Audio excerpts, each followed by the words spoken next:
All right. So before we take our quiz or whatever, we did have a snow day on Tuesday. Hopefully none of you tried to come here and found the whole school locked up. So I did just like an hour ago, I put up a new schedule for us for the first unit. So you know kind of what's going on. It's basically snow day, pushed everything back, and then we're just going to do chapter 4 in one day instead of 2. Anything we don't get to for chapter 4, I'll say take this off your study guide for chapter 4. And then we'll be back on track for the rest of the class. Because these are the easier chapters, maybe. So we don't want to make you have less time on the muscles or the nervous tissue or something. Because some of this you already learned, right? You knew what the mitochondria did. You knew what the cell membrane was, I hope. At least it's some idea. And this is posted on D12. You can see it on there and print it off. So next Monday, you'll be having a quiz on chapter 3 or next Tuesday, chapter 3 part 2.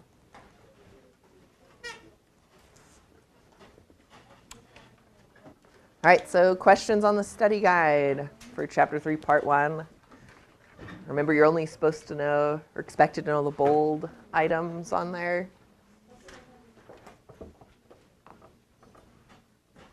Yes.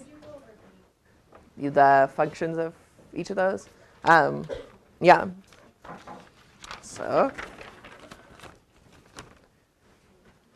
because probably a lot of you wrote a lot of stuff on there. So plasma membrane, it basically lets things in and out of the cell. That's its main function.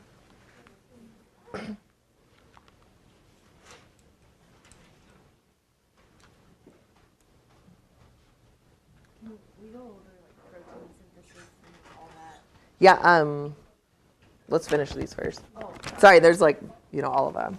Oh, sorry. That's fine. So then ribosome makes proteins.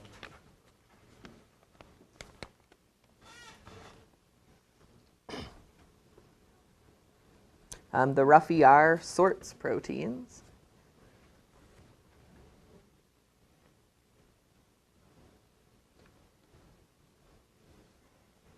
The smooth ER does all kinds of different things in different cells, makes lipids, detoxifies, stores ions, would be 3. It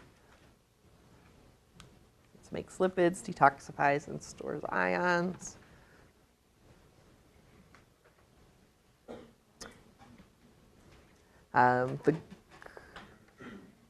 The Golgi there, it packages up proteins for export. It puts them in vesicles.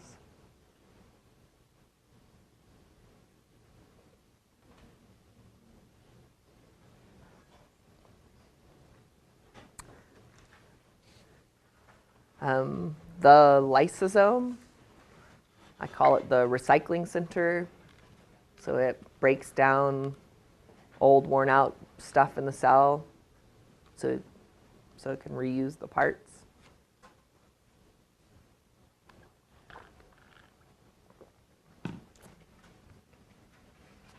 And who knows the mitochondria? It's the powerhouse. There was that thing on Facebook a year ago. Only thing I remember from biology is the mitochondria is the powerhouse, which means it makes ATP, energy.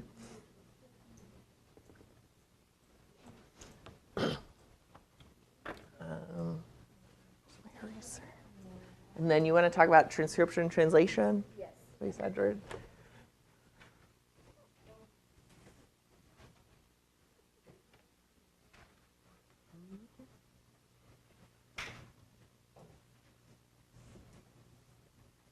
So we're going to talk about in more detail a little bit later today, but purposes of the quiz, this is what you want to know.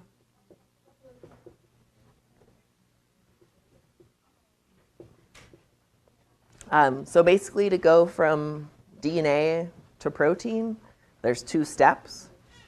So DNA to mRNA is transcription. And then mRNA to protein is just translation. And the way you remember which one's first, because trans is the same, right? Then you look for the next letter. So C comes before L. That's how you can keep them straight.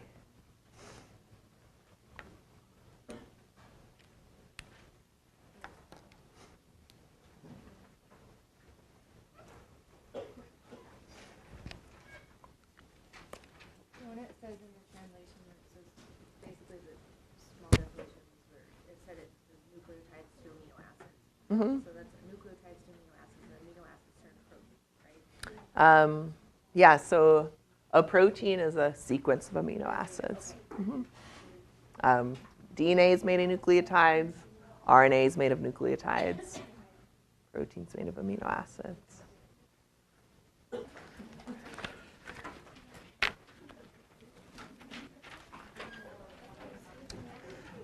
All right, so I really hope you got the first two questions right, seeing as they're on the board.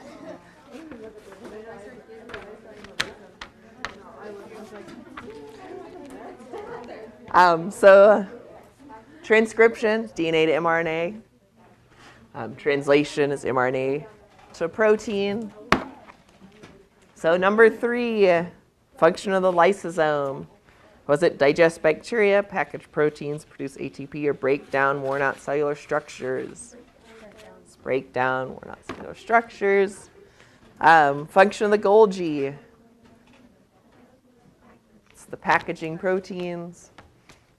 Function of the mitochondria. Make ATP. That's those.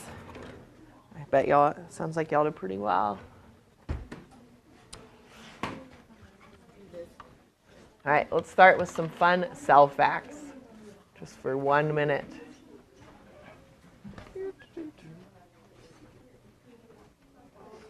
All right, here we go.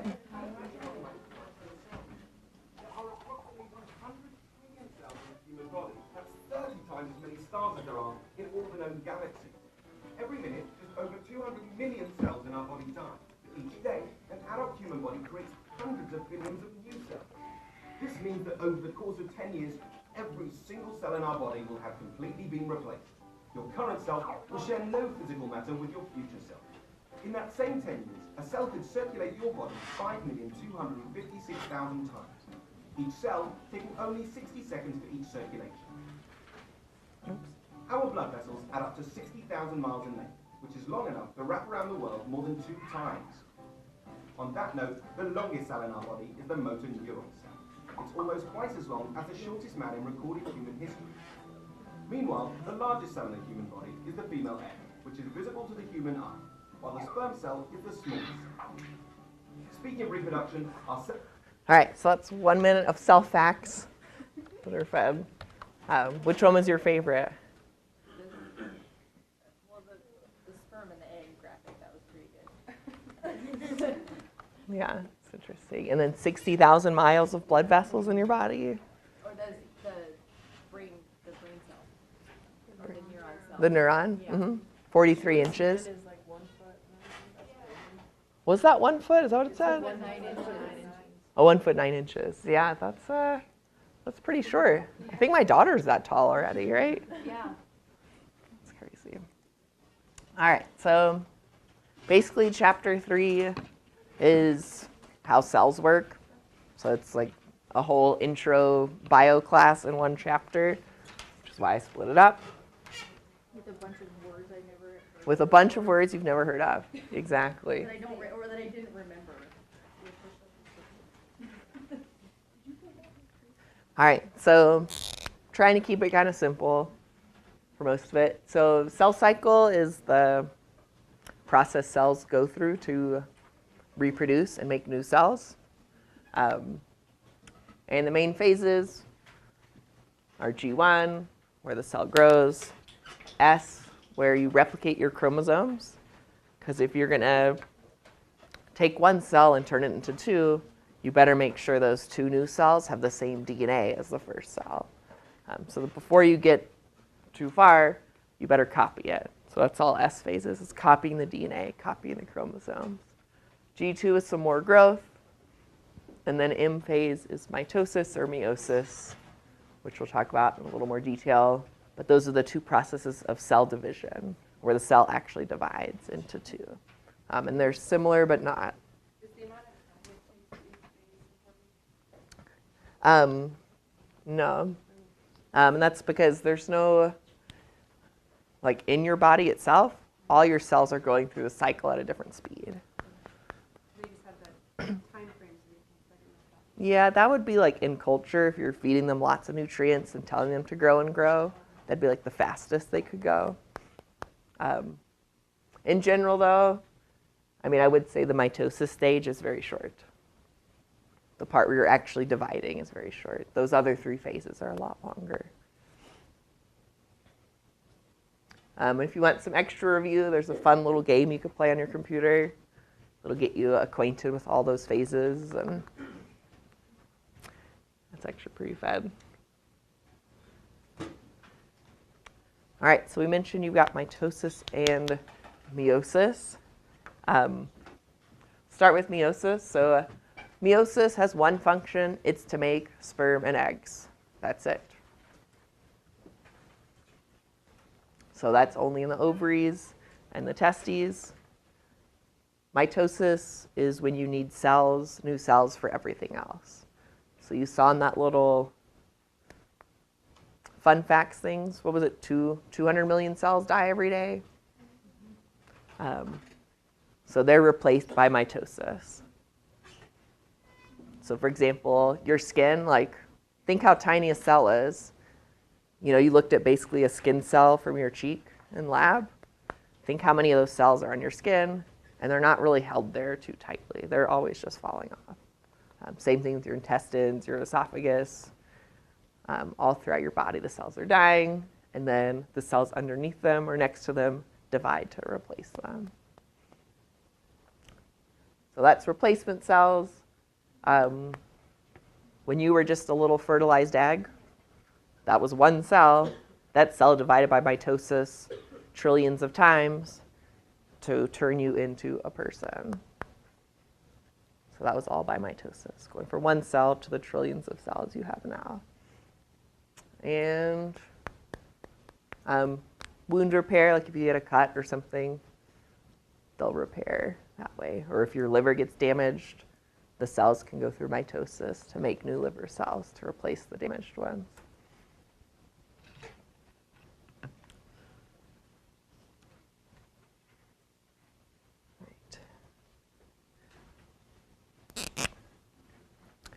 So one important thing to note is the numbers of chromosomes that we're talking about.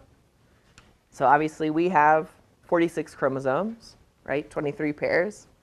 And so for mitosis, get this off here.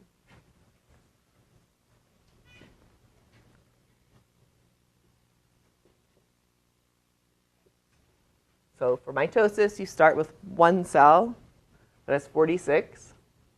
That's in G1. And then after S phase, how many are you going to have? What does S phase do? So if you had 46, you copied them all. Now we have 92. Then after M phase, we're going to split this cell in half. So now you have 46 again. So same as what you started with, except now you have two cells of it. So that's one round of replication, one round of division for mitosis. And then for meiosis, kind of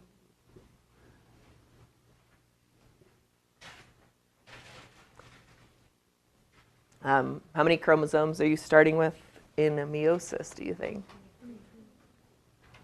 Starting with? You are starting with the same number. We are eventually going to get to 23, though. What about after S phase in meiosis?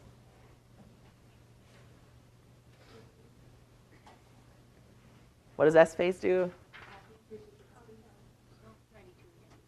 So 92. And then M phase, we've got 2 rounds of cell division. So how many cells are we going to end up with? So if we split this cell once, make it a little bigger here. And then we split it again. Now we have 4 cells. How many of each of these cells have? That's where you get your 23. So this could be sperm or eggs, depending on if you're a man or a woman. So now we have 23, which is good. Those are called haploid cells. These are diploid cells. So haploid means half the number of chromosomes.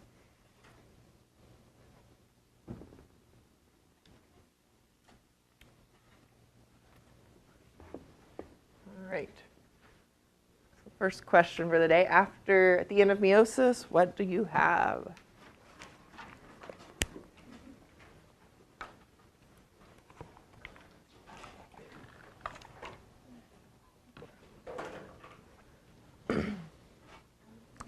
All right, so most people chose B there. The answer is actually D. So all of these cells do have 23 chromosomes, but it's a random mixture of the chromosomes you got from your mom and your dad. So this has different chromosomes than this one, than this one, than this one. And that's where you get a lot of your diversity from. If the cells that are dividing in meiosis, that like your sex cells that are dividing, how do they start out with 46 chromosomes and if your sex cells only have 23? So to make sex cells, you start with normal diploid cells of the body.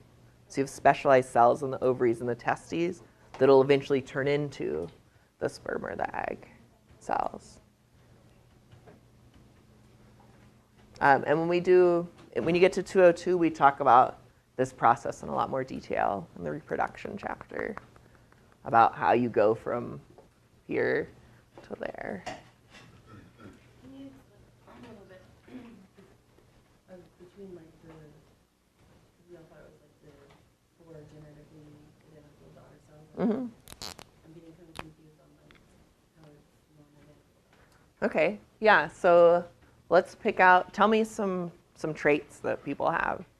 Eye color. Okay, so tell me some eye colors though. Brown, blue. Okay, well, three's enough for eye. What about some other traits? So these are eyes, hair, brown.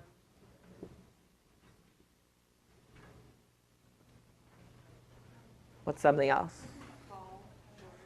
Okay, so height.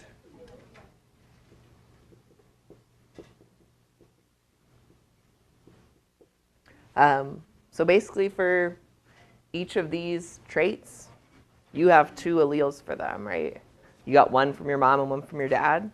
So maybe you got 1 brown eye allele, 1 blue. Maybe 2 red for hair. So 2 of each of these. When you make your sperm and your egg, you randomly pick 1 from here, 1 from here, 1 from here. Because the chromosomes split in half. Right. Right. Okay. So the S phase is just a big pile of Big pile of chromosomes, big pile of traits. And then they just And then that's when the dominance occurs and then it makes like your... So the dominance is when you are born, one of these is dominant, usually. So in meiosis, the 23 chromosome one, that becomes 46 when that egg, if it's an egg, is fertilized and it goes. Right, and that's what we're gonna, I think that's the next slide actually. Oh, well, we'll do that in a second. So basically this sperm or egg over here, it could have a brown eye allele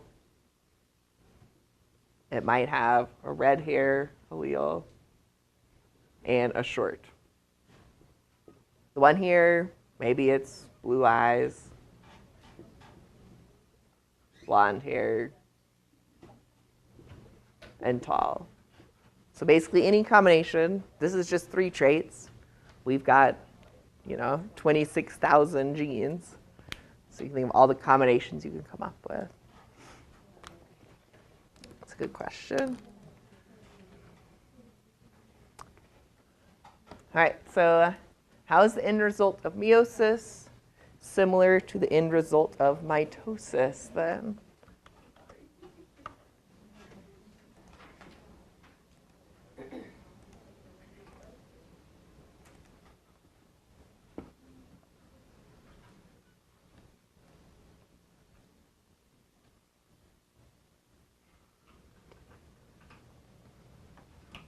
If you're not sure, I would glance up at the board there where we drew it all out.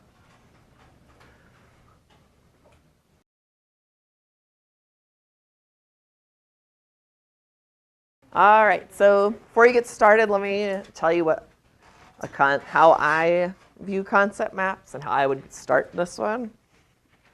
So basically how I view them is I gave you a long list of words there on the assignment, and I would put each of those in a box. So I forgot what I put all on there. Is adult on there? All right, so adult, male. So it gets in a box. Any of those terms on there seem to match that one? Okay, so it would probably get connected to female at some point. Somebody else said verb.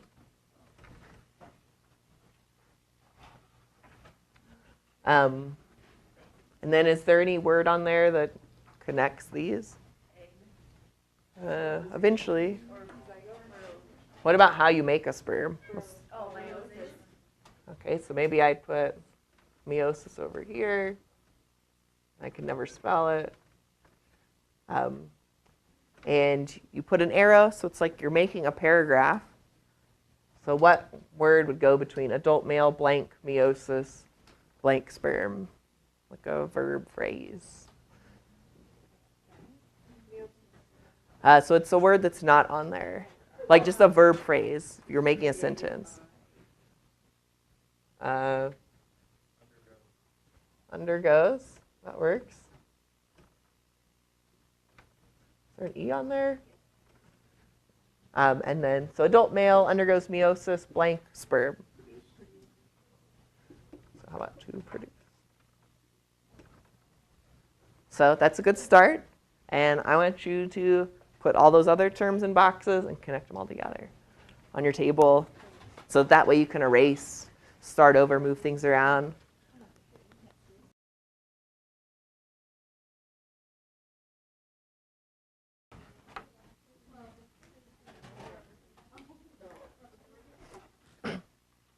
So work with your group on the table. If you mess up, you mess up. You can do it in pairs. You probably want to make your boxes a little smaller, though. Because you got 1, 2. Oh, wait, you're on the wrong side, though. Oh, I thought we were going to do it like all around the table. You could do it all around the table. Yeah.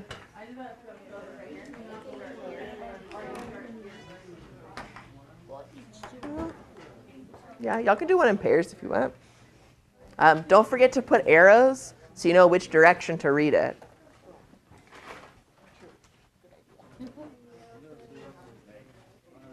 I mean, probably to you it's obvious when you look at it, but.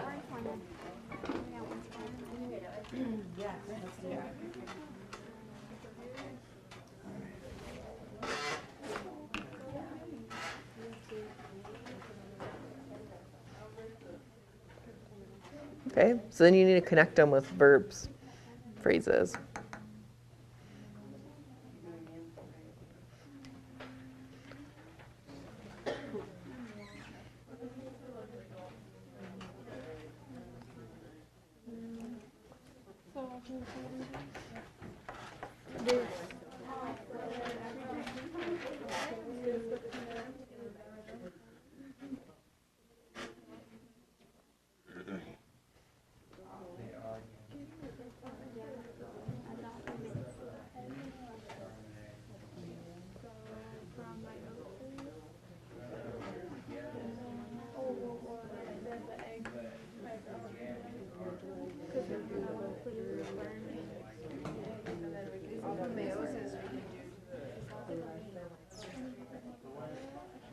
Should we do, because then on this side, Go back to the. we can use these more than once, right? Yeah, so if you need to use a word more than once, you just have more than one arrow coming off of it. Okay, Okay, like so- off of here, we would do the adult woman. Yeah, Right. Yeah. yeah. But do like adult woman with the arrow to meiosis, not meiosis to adult woman, right? Depends on how you connect them. Okay. But think about what you want to say, like you were saying a sentence. Yeah. Adult female. So then would you just have another one after this one that's like Yep. And there's all kinds of different ways you could put them together, but that's a one good way. Would sperm and egg go together, or Well, eventually, right? you just do like for like And what do they make when they come together? like in the middle between these two? Okay, and there's a big word for. is it zygote Is or it that G game? word? Is this Oh, wait. by itself is a game? Oh yeah, it's on there. It's a zygote. But you're right. The process is called fertilization So to can make we a just do zygote. fertilization, like to label the arrow? So we will be doing lots of these concept maps during the semester and the next semester. So they're really good for you to see how different words or processes are connected to each other. So a few things I saw from out there. First of all, a lot of these aren't like one straight pathway. There's stuff on the sides. There's arrows coming out, side, whatever. That's fine. And what's cool about these is it's however your brain thinks is what you're putting down there. So if you look around, everybody's is a little bit different, but they're all right. Some people went male and female down and then combined here. Some people started with the zygote and went out that way. But you basically all have the answer. So you're starting with adults. You're going through meiosis to make gametes, which are sperm and eggs. Sperm and egg meet through fertilization to make a zygote. Zygotes go through mitosis to make the adults. That's life cycles.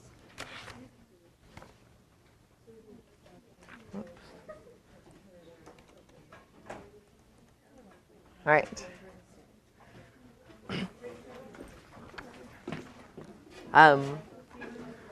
And the last thing, these concept maps do get easier to do as you do more of them.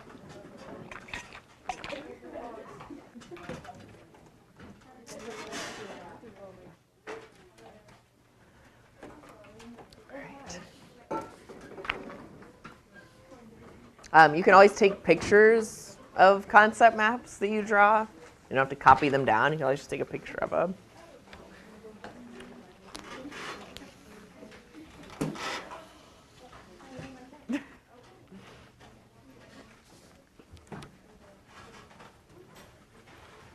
All right.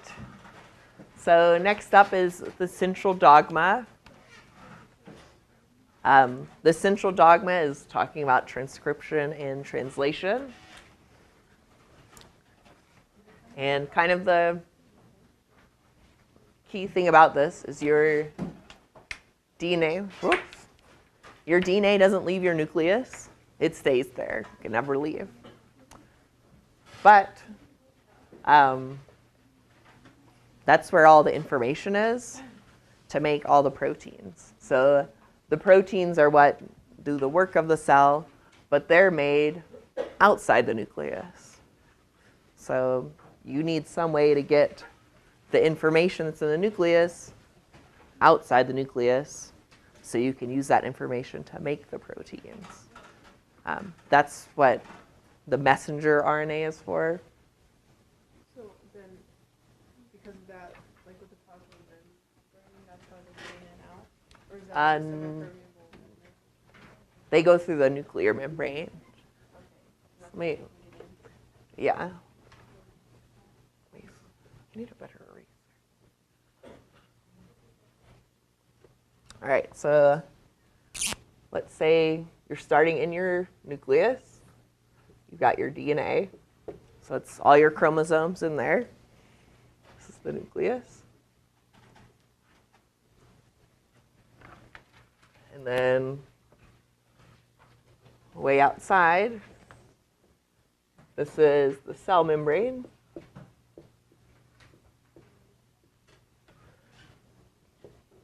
What's this one? What membrane? This is the nuclear membrane.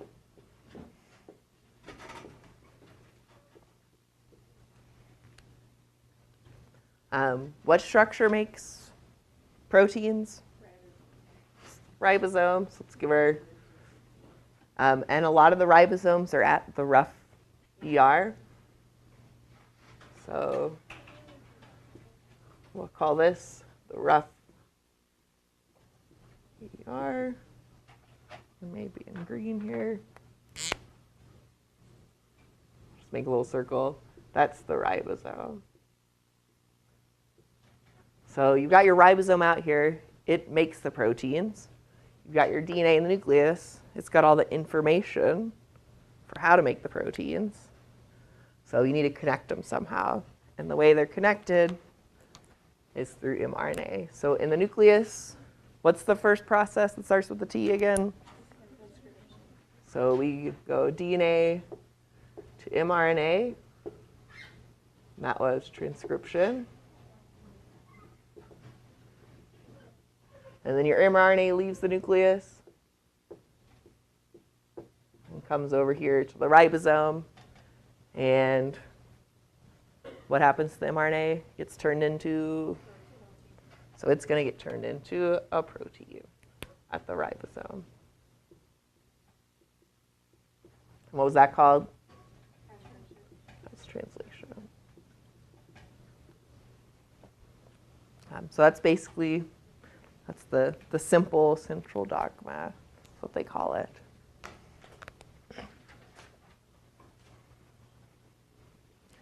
So DNA to mRNA in the nucleus, which is transcription. The mRNA leaves, goes to the ribosome reads it, and creates a protein from those instructions. How does the DNA get made into the mRNA?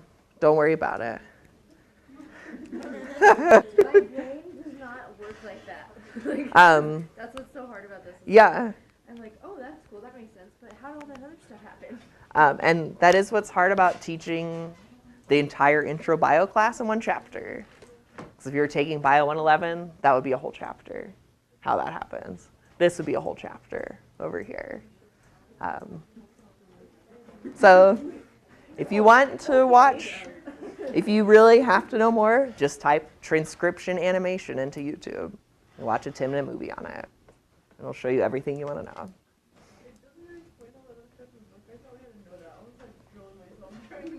Yeah, the book kind of goes a little crazy for some of these. Went in so deep, and then I'm going, well, what's that? How'd that happen? Oh, well, what was that? And the thing is, for this chapter, I was trying to pick out the things that I thought were most important for everything you're going to learn later. So like part 2 of the chapter, all that stuff about transport and osmosis, active transport pumps, that's stuff we keep using over and over again for A&P. This, we're probably not going to talk a whole lot about. Okay. But should still know this is where your proteins come from that do everything.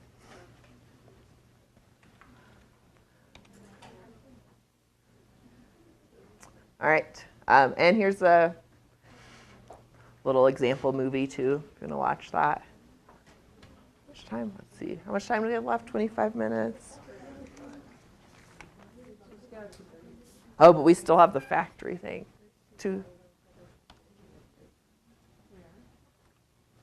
All right, so where is mRNA made?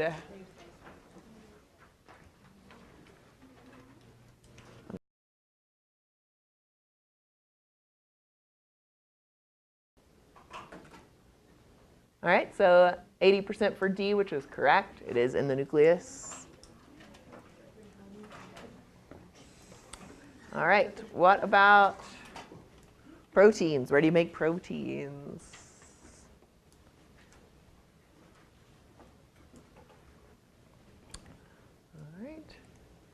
All right. So at the rough ER, that's correct.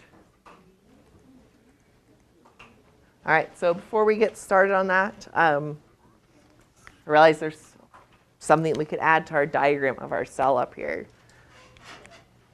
So the ER sorts the proteins, decides where they need to go. Maybe they need to go to the mitochondria. maybe that protein needs to go to the nucleus.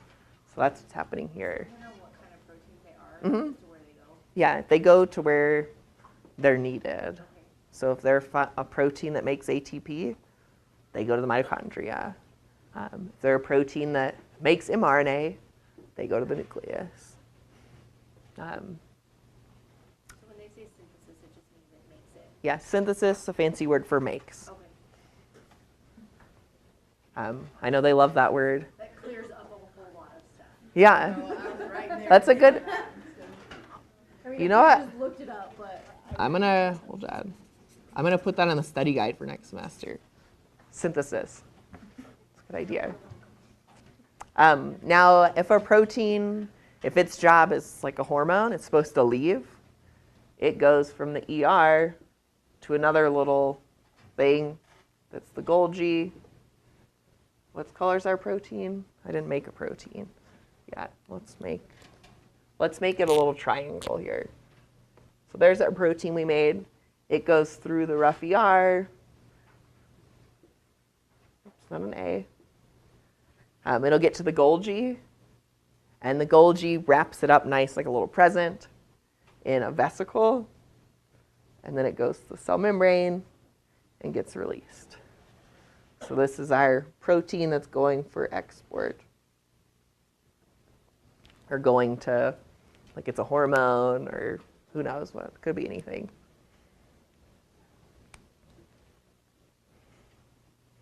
So the rough ER sorts, the Golgi packages, and sends things out of the cell.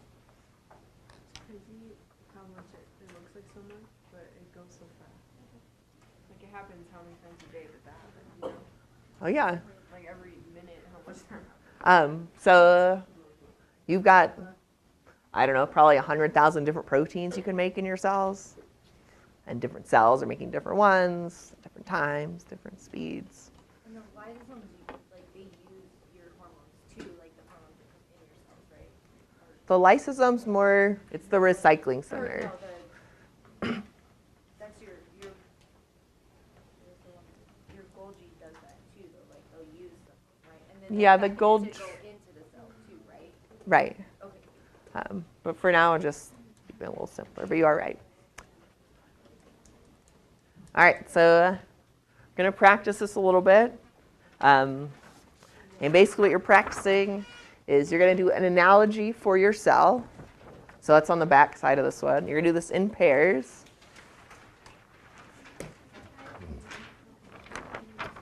And so your analogy is, because cells are like factories, so you're going to imagine that a cell is a factory.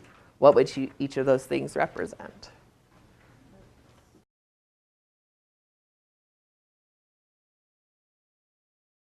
All right, so thanks for playing my factory game.